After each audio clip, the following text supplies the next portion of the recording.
नमस्कार बंधुरा आमी सोमा हैपी फैमिली पक्ष थेके आपनादेर सकलके स्वागत।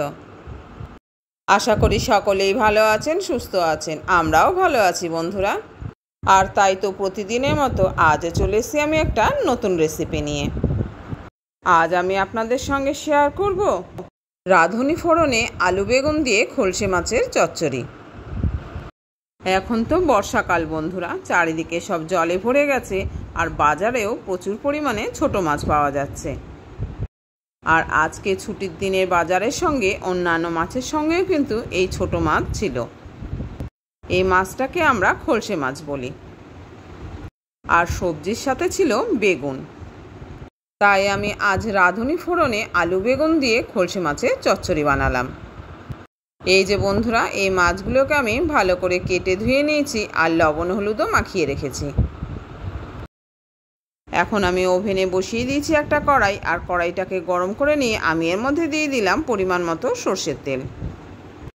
আর এই ধরনের ছোট মাছের চচ্চড়ি কিন্তু বন্ধুরা সরষের তেলে রান্না করলেই ভালো লাগবে।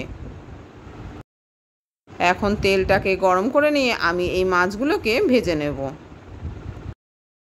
কড়াইয়ের তেলটা এখন আমার গরম হয়ে গেছে। আমি আস্তে আস্তে এই মাছগুলোকে কড়াইয়ের গরম তেলের মধ্যে দিয়ে দিলাম।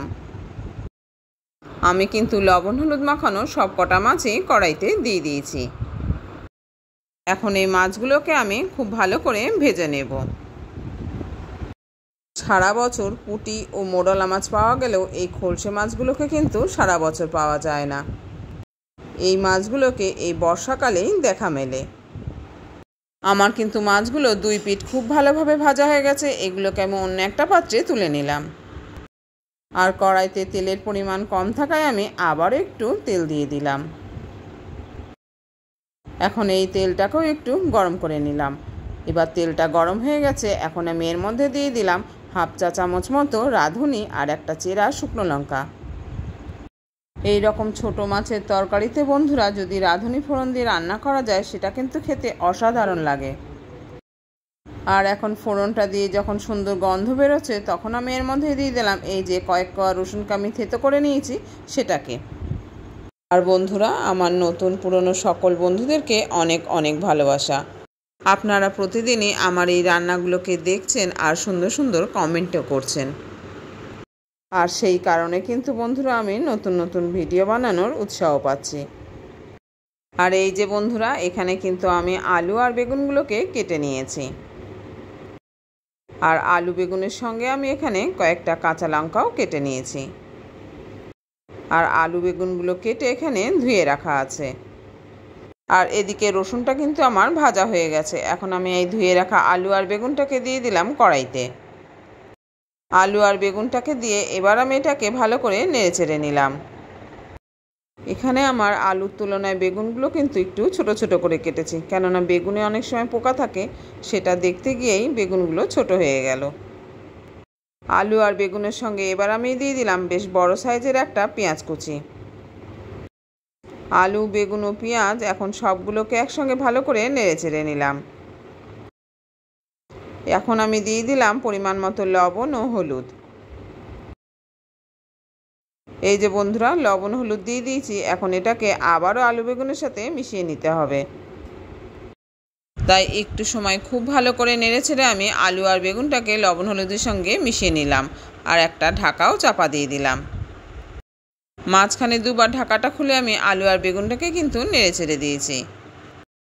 আবারও আমি ঢাকা খুলে এগুলোকে এখন নেড়ে দিলাম। এখন কিন্তু আলু বেগুন খুব ভালোভাবে ভাজা হয়ে গেছে। আর বেগুনটা খুবই কচি থাকায় গলেও গেছে। এবার আমি এর মধ্যে দিয়ে দিলাম গুঁড়ো মশলাগুলোকে। আমি আমার এই মশলা ছোটো চামচের 1.5 চামচ করে জিরের গুঁড়ো ধনের গুঁড়ো দিয়ে দিলাম। আর 1 চামচ দিলাম ঝাল লঙ্কার গুঁড়ো। আর আলু বেগুনের সঙ্গে কিন্তু কাঁচা লঙ্কা দেওয়া আছে, তাই আমি অল্প পরিমাণেই ঝাল লঙ্কার গুঁড়ো দিয়ে দিলাম। এখন এই গুঁড়ো মশলাগুলোকে আলু বেগুনের সঙ্গে আবার একটু নেড়েচেড়ে নিলাম। তবে খুব বেশি সময় এটাকে এইভাবে রাখা যাবে না, তাহলে মশলাগুলো কিন্তু পুড়ে যেতে পারে। আর মশলাটা পুড়ে গেলে এর থেকে একটা পোড়া গন্ধ বেরোবে আর এর টেস্টটাও কিন্তু নষ্ট হয়ে যাবে। তাই কয়েক সেকেন্ড নেড়েচেড়ে নেওয়ার পর আমি এর মধ্যে দিয়ে দিলাম খুব সামান্য পরিমাণে একটু জল। এবার আমি এটাকে কষিয়ে নেব। একটু সময় নেড়ে চেড়ে নেওয়ার পর মশলাটা কিন্তু এখন আমার খুব ভালো করে কষানো হয়ে গেছে। এবার আমি দিয়ে দেব পরিমাণ মতো জল। তবে এখানে যে যেরকম গ্রেভি রাখবেন সেইভাবেই কিন্তু জলের পরিমাণটা দেবেন।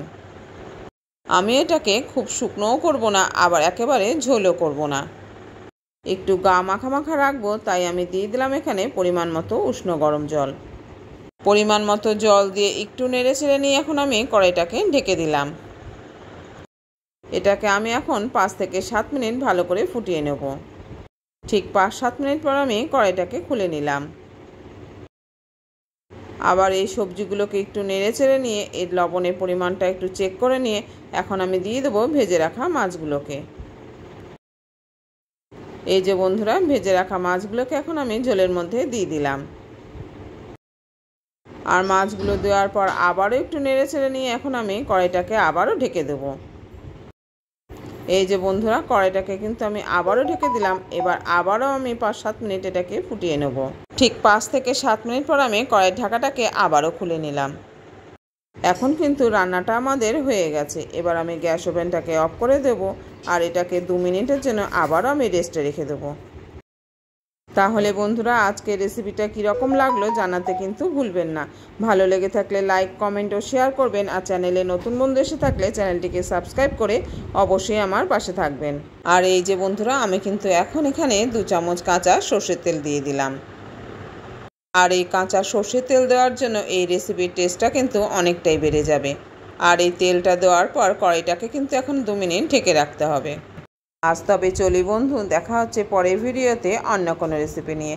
আপনারা ভালো থাকবেন, সুস্থ থাকবেন আর এইভাবে আমার সঙ্গে থাকবেন।